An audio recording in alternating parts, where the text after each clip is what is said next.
Hi friends, நம்மளோட ஸ்கின்ல rashes, allergy, ஈச்சிங் இந்த மாதிரி எந்த ப்ராப்ளம் இருந்தாலும் இந்த ஒரு ஹோம்மேட் க்ரீமை ட்ரை பண்ணி பாருங்கள். வித்தின் 2 டேஸில் வந்துட்டு நல்ல ரிசல்ட் கிடைக்கும். ஃப்ரெஷ்ஷான ஆலோவேரா ஜெல்லை இந்த க்ரீம் ரெடி பண்ணும்போது இன்னுமே நல்லாயிருக்கும்.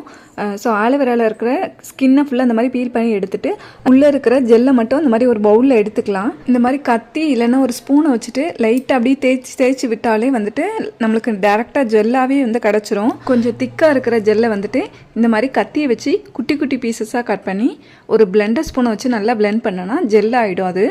இதுக்கப்புறமா கொஞ்சமாக கஸ்தூரி மஞ்சள் இதோட நான் ஆட் பண்ணிக்கிறேன், ஒரு 1/2 ஸ்பூன் பக்கம். இந்த ஸ்கின்லேயே வந்துட்டு இந்த மஞ்சளை டேரெக்டாக ஆட் பண்ணியும் நம்ம ஸ்கின்னில் தேய்ச்சி விடலாம். ரீசெண்டாக எனக்கு ஸ்கின்னில் ஒரு அலர்ஜி வந்தப்போ நான் இந்த ஹோம்மேட் ரெமெடி தான் ட்ரை பண்ணேன்.